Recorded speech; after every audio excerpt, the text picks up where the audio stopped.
seven, six, five, four, three, two, one.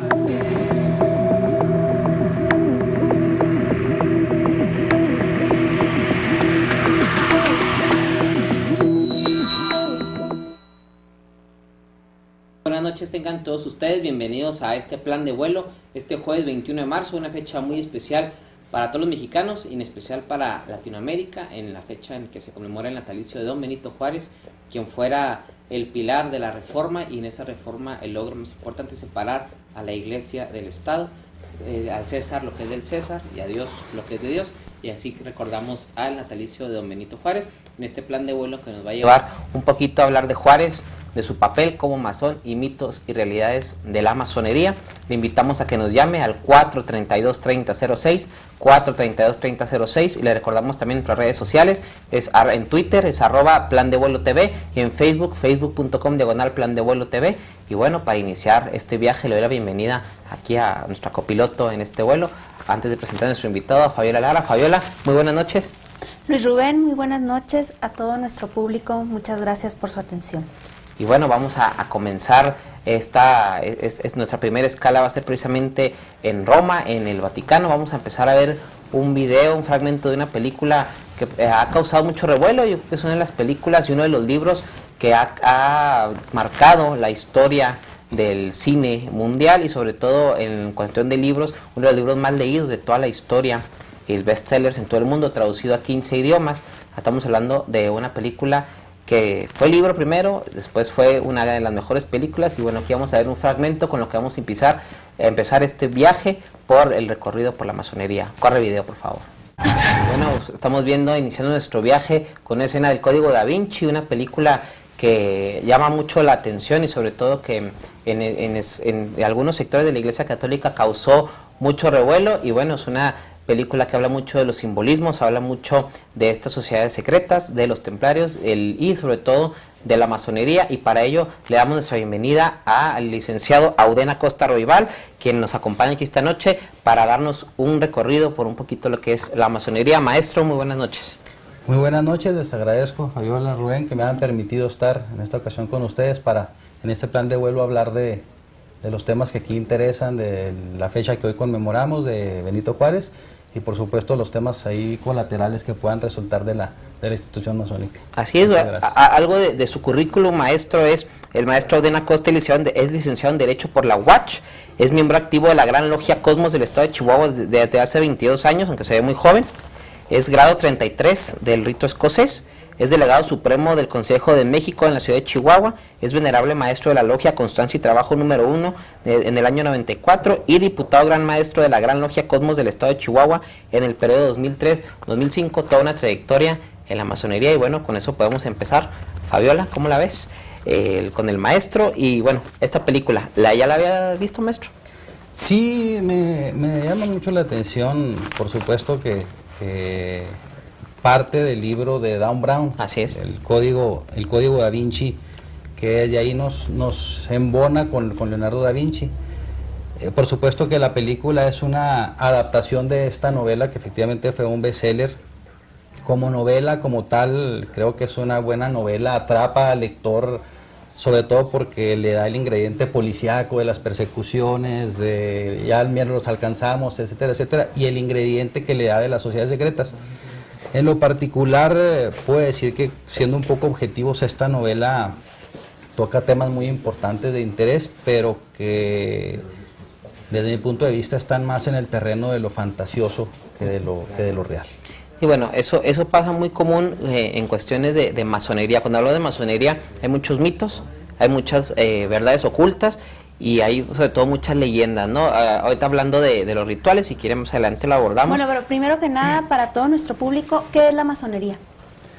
Fabiola, la francmasonería, para conocimiento pues del amable del auditorio que nos sintoniza, digo francmasonería porque es el nombre correcto de la institución. Coloquialmente, popularmente, la institución es conocida como la masonería o el ser masón. La francmasonería viene de dos vocablos franceses, que es macon y albañil, que es albañil libre. Porque la masonería tiene sus orígenes precisamente en los gremios de constructores, por eso es que vemos que en la masonería la mayoría de nuestra simbología tiene que ver con elementos de herramientas de la arquitectura.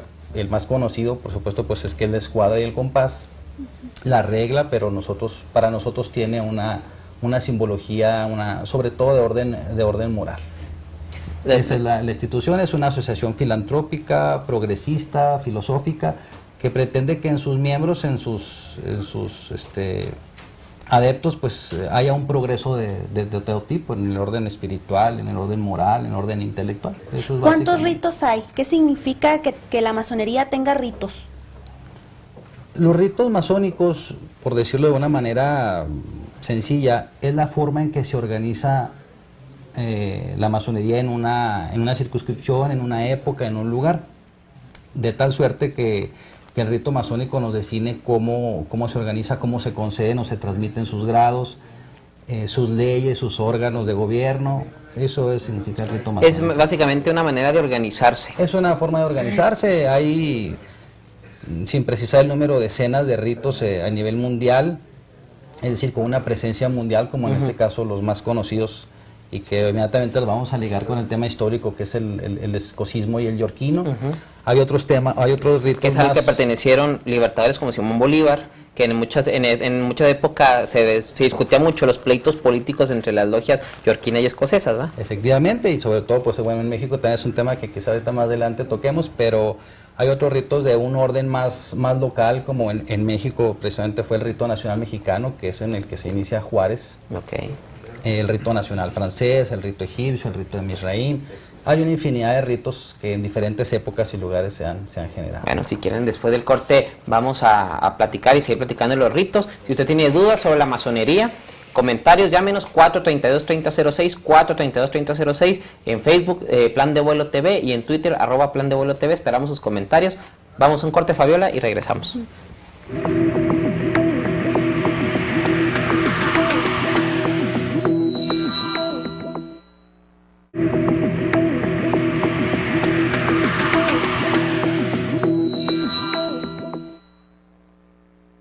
Bueno, regresamos aquí a Plan de Vuelo. Estamos platicando con el licenciado Auden Acosta Roivara. Estamos platicando sobre mitos, realidades de la masonería y el papel de Benito Juárez. Hoy conmemoramos su 207 aniversario de su natalicio, pero tenemos llamadas. Fabiola, a ver, ¿qué nos dicen las llamadas?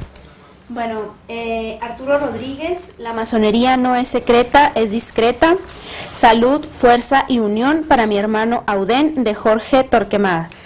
Y aquí tenemos también algunos comentarios. Dice: Benito Juárez separó la iglesia y el Estado. Desde su punto de vista, licenciado, ¿aún existen resentimientos de alguna de las partes involucradas? Nos pregunta Ángel Garduño, de Filosofía. Que si hay algún resentimiento entre las partes involucradas, entre la iglesia y el Estado, después de la separación. Bueno, agradeciendo las preguntas como muestra del interés del público, porque creo que es importante dar respuestas puntuales a todas estas dudas. Quisiera, si me lo permiten, Fabiola, por ejemplo, ir comentando cada una de las preguntas que amablemente nos hacen llegar.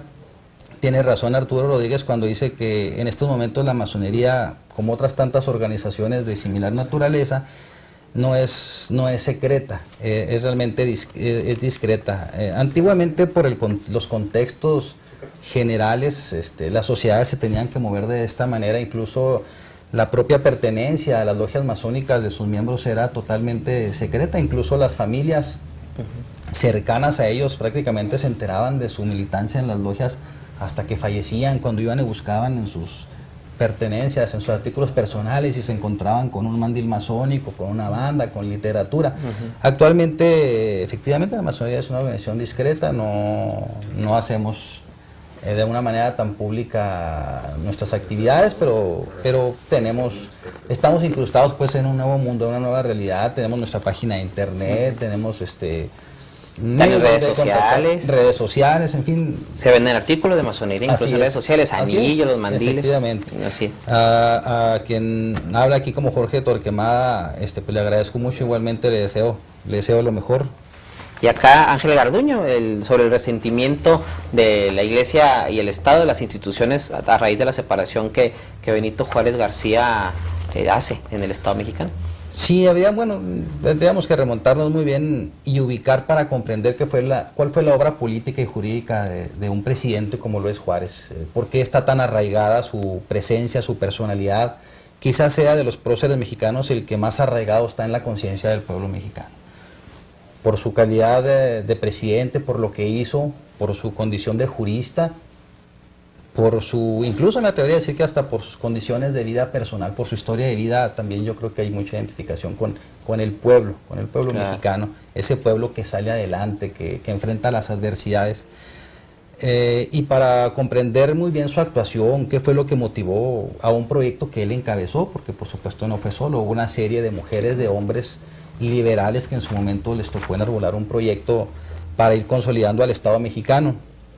Y hablar de la separación Iglesia-Estado, pues es hablar de un proceso que debemos decir que pues fue difícil, fue doloroso en algunos casos. Como todo parto. Como todo parto, es doloroso. Y bueno, incluso si retomamos lo que tú mismo dijiste al comienzo de este programa, esa frase extraída de algunos de los evangelios que conforman el Nuevo Testamento, da al César lo que es del César y a Dios lo que es de Dios, una frase que se atribuye a Jesús cuando a respuesta de los fariseos les define exactamente qué es lo que corresponde a cada instancia. Creo que es un proceso que ha sido superado, que ha sido consolidado, nuestra Constitución lo recoge puntualmente, es una república federal, representativa, democrática, laica, y en ese sentido no veo a grado tal que pueda haber una emoción, un resentimiento de las partes involucradas y de darse, pues yo creo que debemos tener otra actitud, debemos tener una actitud de miras para trabajar todos en un sentido. Claro. Es otra sociedad definitivamente. Claro, hay una pregunta que mucha gente se hace cuando habla de los masones, mucha gente luego siente, tiene cierta lejanía, ¿no? Cierta distancia porque desconfía o no tiene una buena imagen. Mucha gente cree que la masonería es una religión. ¿Es una religión la masonería? No es una religión, como lo mencioné hace un rato, es una asociación de corte filosófico en la que tratamos de trabajar nuestra intelectualidad, bueno, nosotros lo decimos, de construir templos a las virtudes y pozos sin fondo a los vicios. Es decir, tratamos de tener un progreso moral, intelectual, espiritual, en el entendido de que desde un punto de vista particular la espiritualidad no significa tampoco religiosidad, ¿no? Sí, claro. Sin embargo, hemos visto fotografías donde aparece Benito Juárez depositando una mano en la Biblia. Esto nos da a entender que, por ejemplo, los masones sí utilizan la Biblia para sus trabajos. Bueno, ahí hay dos cosas. Quizá sin tener la fotografía que a la vista sea una fotografía que ha sido muy utilizada, incluso me atrevería a decir que en algunos casos editada, pues, para poner ciertos elementos, incluso de orden masónico, indumentaria masónica en Juárez. Creo que ese es el contexto, pues, de esa foto. Sin embargo, también he de decirle que, por ejemplo, en el rito escocés, lo que decíamos ahorita, que era la forma en particular de organizarse de la masonería, se utiliza el libro de la ley, lo que tenemos el libro de la ley, y en este caso hay logias masónicas en las que se utiliza la Biblia como un reconocimiento, no como propaganda religiosa, sino como reconocimiento a un libro que contiene mucha sabiduría en sí misma. Y los juramentos, los compromisos que nosotros hacemos, pues simplemente los hacemos de una manera seria, no con un propósito distinto, sino de darle una solemnidad y una seriedad a los compromisos que hacemos nosotros dentro de las logias. Claro, entonces, porque siempre ha habido esta duda de mucha gente, ¿está peleada o son enemigos iglesia y masonería y viceversa? No lo diría yo de esa manera. Por supuesto que hay en algunos apartados diferentes puntos de vista sobre cuestiones que por supuesto la iglesia y las iglesias en su contexto general pues aceptan porque consideran que son producto de una inspiración, de una revelación. La masonería en términos generales propugna por la utilización de la razón. Entonces es cuando en un momento dado pueden darse de manera natural diferentes puntos de vista de algún asunto en particular, pero la masonería es enemiga de lo que es enemiga, es de la discriminación, de las persecuciones de orden político y religioso, y en su seno hay una libertad y una pluralidad de tal suerte que cualquier miembro puede profesar la creencia que que mejor le acomoden en función de su libertad. Entonces, sí es posible que exista una persona, ahora sí que católico y masón, o cristiano y masón, o sea, sí es posible practicar al mismo tiempo la religión y la doctrina masónica. Desde el punto de vista de la masonería, no hay ningún inconveniente en que un miembro de ella pueda practicar una determinada religión, en este caso ser parte de la iglesia católica o cristiana o evangélica o cualquier otra confesión religiosa que gira alrededor del cristianismo o de otras vertientes. Habría que preguntarnos si desde el punto de vista de la iglesia... Sí, tenemos que desde el punto de vista de la iglesia está totalmente prohibido. Desde tiempos de Clemente XII, donde la encíclica de Clemente prohíbe terminantemente a un católico practicar la masonería. Ese tema yo personalmente no lo tengo claro.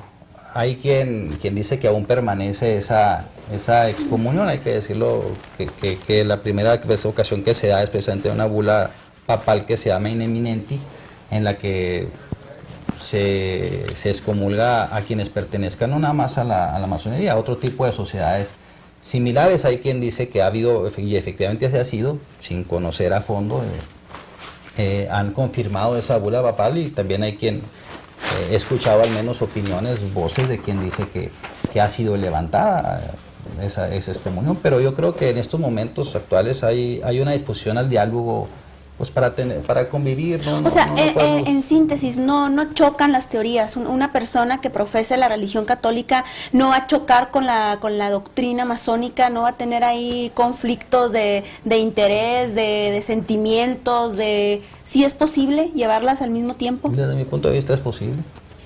Es totalmente posible, y la masonería lo permite, no le coartan a eso libertad de creencia. Porque eso rompe mucho una falsa creencia de que muchas señores de antaño o hasta la fecha veían mal. No, es que él es masón, era como un insulto decirle que era masón a alguien, y que estaba en contra de la iglesia, quema templos y cuánta cosa les decía. Entonces, esto que usted nos dice, licenciado, es bien importante, porque esto está abriendo un espectro de oportunidades o de ¿cómo le diré?, de columnas que la masonería tiene para aportar. Es decir, la masonería busca aportarle al ser humano, a la sociedad, al ser humano, que crezca ser humano y que alcance su potencialidad. Efectivamente, así es. Vía la razón, vía el conocimiento. Así es, en efecto.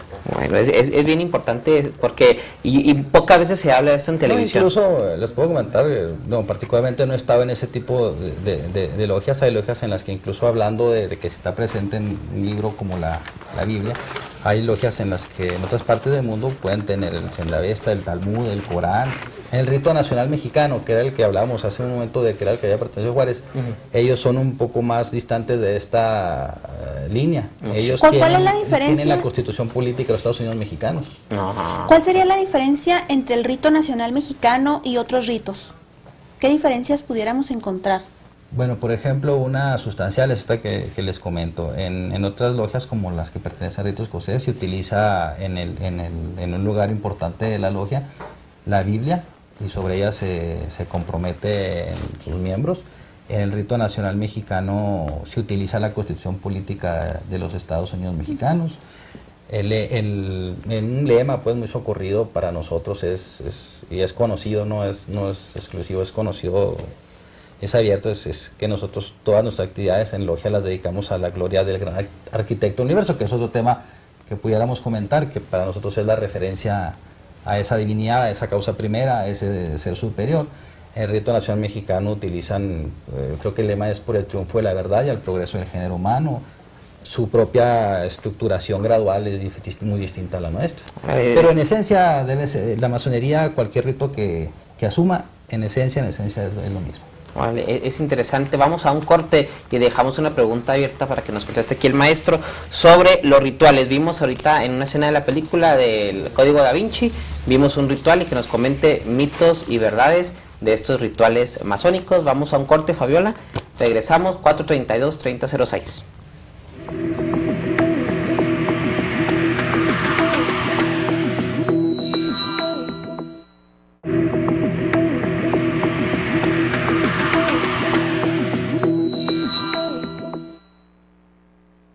Bueno, regresamos aquí a Plan de Bola, 432-3006, Y bueno, vamos a seguir en el vuelo y con una escena del Código Da Vinci para refrescar un poquito la memoria.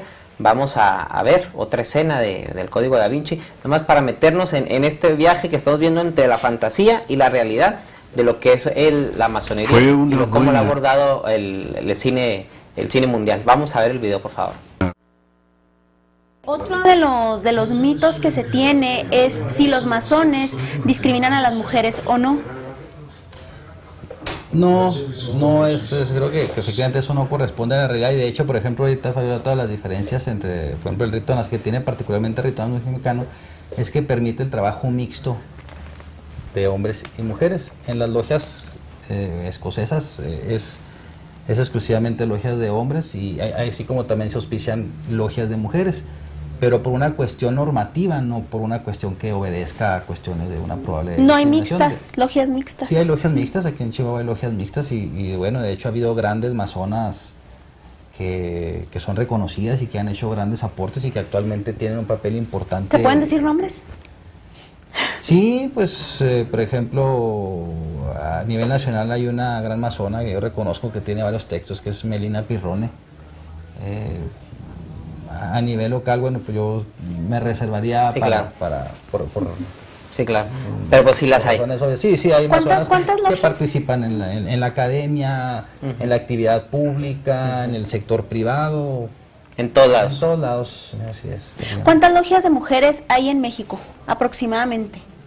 Bueno, no tengo el dato exacto, pero debe haber, sobre todo debe haber algunas grandes obediencias, o sea, es decir, estructuraciones a nivel nacional. Probablemente haya alrededor de unas 2 o 3 unas obediencias nacionales que constituyen o que congreguen a logias de mujeres. Claro. Pero es importante el papel. Sí, esto es importante porque, bueno, muchas personas consideran que se discrimina a las mujeres o que las mujeres no tienen tanta participación, vaya, y pues usted nos está explicando que no es así, que no es el caso. En el caso de las logias, por supuesto que yo, como lo comento, hay una gran apertura. Hay espacios en los que, repito, por disposición normativa no coincidimos, pero tenemos...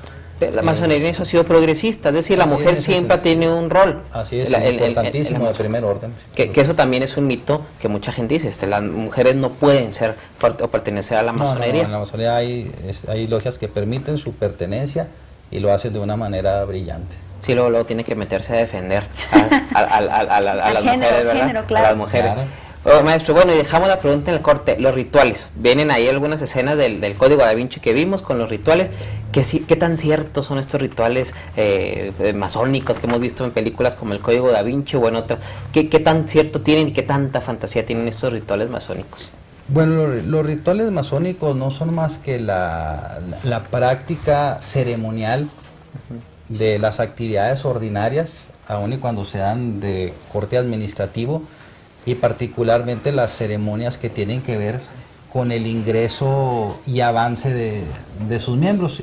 Y esto en algunos casos no es más que reminiscencias de algunas otras ceremonias de este orden que desde la antigüedad se practicaban en otras partes del mundo. Okay. Pero no tiene que ver más que con el desarrollo ceremonial de las actividades propias de la logia. A eso se podría reducir un ritual masónico. Igual ¿Hay alguna, perdón, ¿hay alguna película que usted nos pudiera recomendar que dijera usted, bueno, esta película yo considero que se acerca más o menos a lo que es en realidad los ritos masónicos? No hay mucho material. En este caso cinematográfico, sobre el tema. Hay una película que particularmente he tratado de obtenerla y no la he encontrado, de una producción española y se titula así tal y cual, Los Masones. Hay, sobre todo ahora en las redes sociales, en las que se transmiten videos donde se suben. Yo creo que hay que tener cuidado porque no todos corresponden o puedan corresponder a la realidad, pero no hay mucha producción cinematográfica que nos esa hay que buscar a ver si en digital ahora que están digitalizando todas encontramos esa para tener. Esa es una producción española que se llama así tal y cual, Los Masones. Y bueno, obviamente hay documentales. El National Geographic está haciendo uno muy interesante. Está anunciando uno para presente este próximo 24 de marzo, por ahí no sé qué tiempo sea el nuestro, pero por ahí de las 9 de la noche, 8 de la noche quizá. vayan a hacer un documental acerca de la institución y seguramente todos sus ceremoniales y demás rituales. Claro, que tiene que ver con lo que yo, perdón, y interrumpí a Fabiola, pero sí, los símbolos eran esta manera de comunicarse secretamente, ¿no? Como en el Código Da Vinci vemos que usan los símbolos para llegar y tratar de resolver el crimen de Saugnier. Entonces aquí en la historia nos ha enseñado que los masones han utilizado los símbolos para comunicarse. Pues es el sistema pedagógico que la masonería ha considerado para la transmisión de todas sus enseñanzas. ¿Por qué? Porque el simbolismo tiene una mayor penetración, tiene una mayor efectividad, se queda una retención pues de lo que se nos quiere transmitir a través del símbolo, y no es un sistema privativo pues de la masonería, pero para nosotros es algo muy importante esa forma de transmitir el conocimiento. Hacen el dólar, vienen por ahí algunos símbolos, ¿no?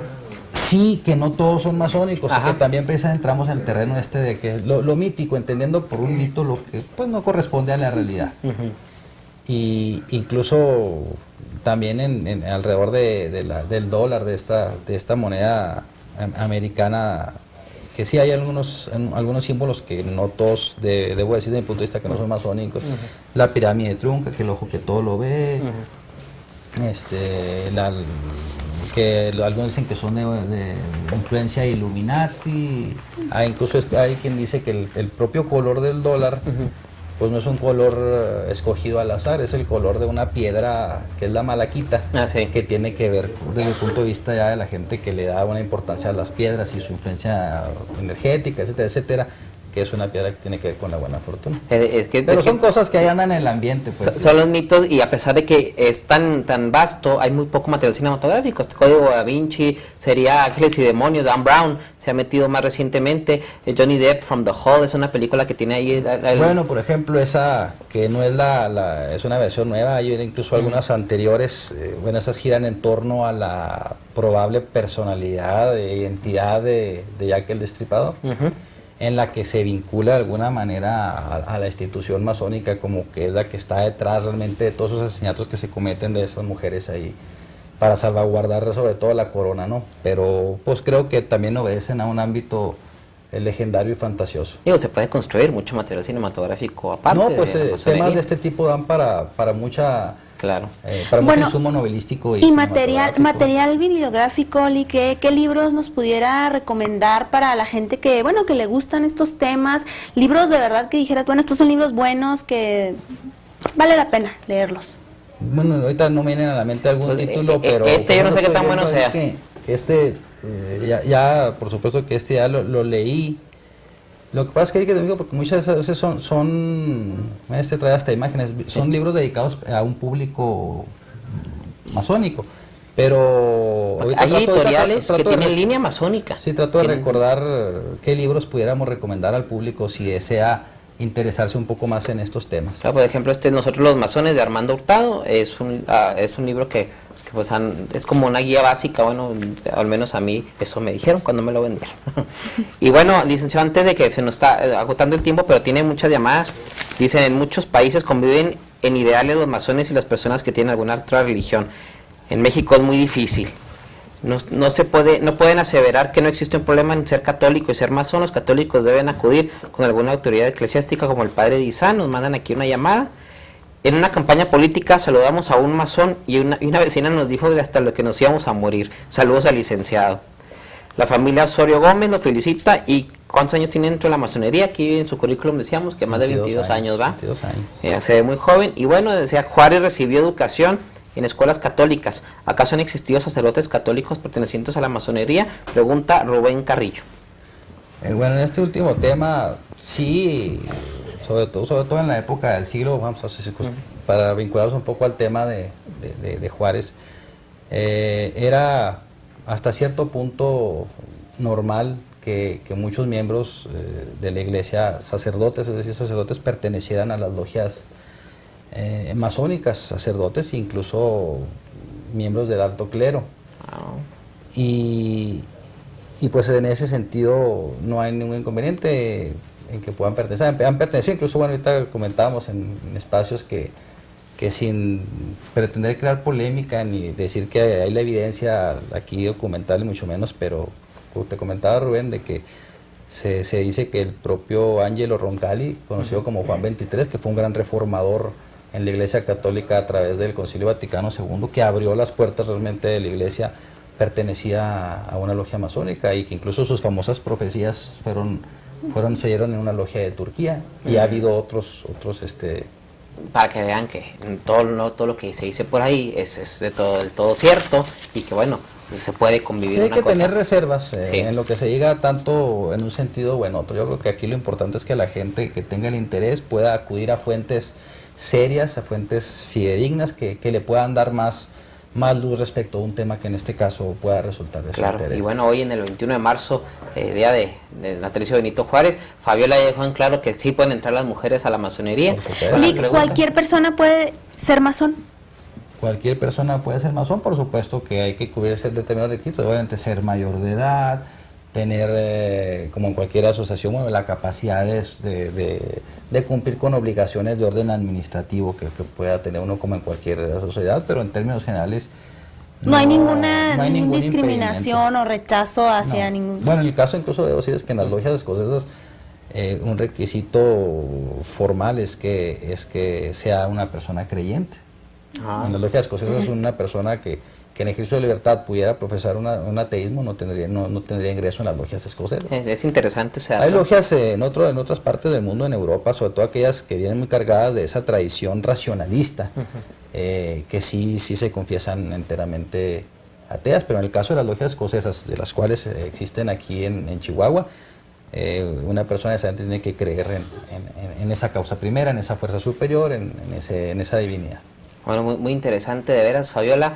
Licenciado, de veras le agradecemos mucho que haya estado aquí con nosotros en esta noche, nos haya abierto el camino, nos ha dado mucha luz en cuanto a este tema controversial, y pocas veces hablamos de la masonería aquí en televisión. De veras, estamos bien agradecidos con su presencia. Al contrario, Fabiola. Muchísimas gracias. Rubén, a esta empresa, al teleauditorio que amablemente nos ha dado unos minutos para entrar a sus hogares a estas horas ya de la tarde-noche. Espero que haya dado respuesta puntual a sus interrogantes, y sobre todo pues nuevamente agradecer a ustedes el espacio que nos han dado para transmitir este mensaje y tratar de ser un poco más precisos en qué es el mito y cuál es la realidad. Al rato, en la posterior ocasión, lo invitaremos a hablar precisamente ya con libros, también para nuestro público que nos estuvo preguntando. Licenciado, muchísimas gracias. Al contrario, gracias. Muchísimas a ustedes, muy gracias. amables. Vamos a un corte, Fabiola, ¿te parece? Vámonos Vamos a un corte y regresamos.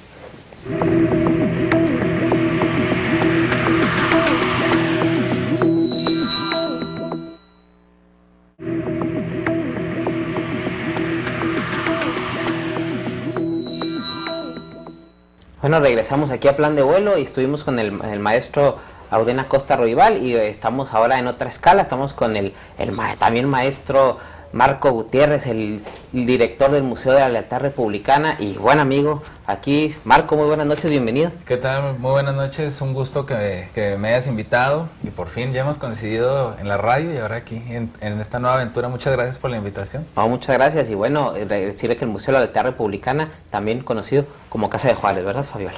Así es. Lic, ¿qué actividades trae el museo? Bueno, el museo se divide durante todo el año en diferentes actividades. Hemos tratado de que desde el mes de marzo precisamente hasta ya finales de año se crea una cartelera de actividades muy bien definidas. Por supuesto, ahora por acercarse el día de hoy, el natalicio de don Benito Juárez, hemos tratado de poner algo muy especial, así que hicimos una alianza con el Registro Civil, y el día de mañana a las 10 de la mañana vamos a estar inaugurando una exposición de actas de defunción de los leales republicanos.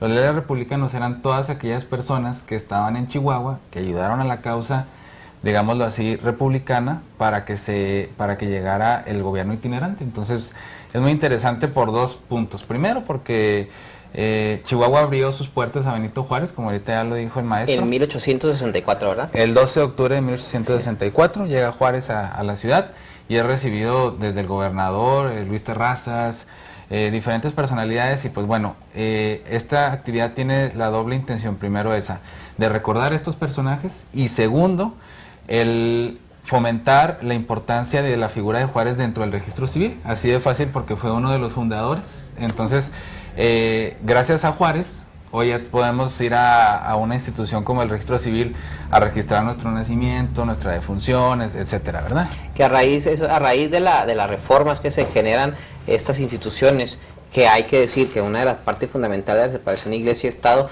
es que el Estado asumiera las funciones registrales, ¿verdad? Sí, es la importancia en sí del juarismo, es decir, estas son las cuestiones del gobierno, del Estado, y estas son las cuestiones de la iglesia. Algo bastante complicado porque ya llevábamos una herencia de más de 300 años en los cuales la vida de los mexicanos estaba íntimamente ligada a la iglesia, ¿no? Entonces, el que llegara en el siglo XIX, a mitad de este siglo, personajes como Juárez y otros tantos liberales a decir, hoy el Estado se encarga precisamente de hacer justicia, de tener leyes, es algo muy importante. Bueno, ¿y qué significa para usted estar al frente del museo? Pues es una responsabilidad muy bonita, aunque se ve bastante trillado, pero es una responsabilidad creativa ante todo. Como lo dijimos, es necesario estar haciendo alternativas para que la gente se acerque al museo de diferentes formas. Yo siempre he dicho que un niño no se puede acercar igual que un historiador, por decir. Claro. Un historiador te puede recibir o te puede asimilar perfectamente una plática histórica en el amplio sentido de la palabra, y un niño le tienes que llegar desde la óptica de la animación cultural, con convocatorias, exactamente, una actividad muchísimo más lúdica, y esa es parte de ser director. El decir, no nada más estoy aquí para cuidar el espacio, que también es una parte muy importante de las condiciones, el personal, etcétera, sino crear alternativas y ver que el museo vaya creciendo poco a poco. Es importante decir que un día como hoy, pues el museo que tú diriges, Marco, reviste la mayor de las importancias en el Estado, ¿no? El Museo Casa de Juárez, Museo de la Lealtad Republicana, que está abierto de martes a domingo. Así es, desde las 9 de la mañana hasta las 6 de la tarde, horario corrido. Muy accesible el costo aparte porque son 10 pesos para adulto y 5 pesos para niño, y si todavía tienen alguna credencial les hacemos un descuento todavía de la mitad. ¿Y la exposición de las actas de función hasta cuándo va a estar? Va a estar hasta el 5 de abril, están todos cordialmente invitados, está totalmente abierto para que ustedes la visiten. Si nada más van a ir a la exposición es completamente gratuito. Bueno, pues es muy importante. Ya escucha usted aquí a Marco Gutiérrez, el director del Museo de la Lealtad Republicana o Casa de Juárez. No sé, ¿algo más que agregar, Fabiola? No, pues agradecerle a nuestro invitado, Luis Rubén, muchas gracias a su público por la atención. Y bueno, hemos aterrizado, esto es todo por hoy, el plan de vuelo ha terminado, nos vemos el próximo martes en punto de las 8 de la noche, los dejamos con Esteban Salmón y su ventana del juicio. Tenga usted muy buenas noches. 7, 6, 5, 4, 3, 2, 1.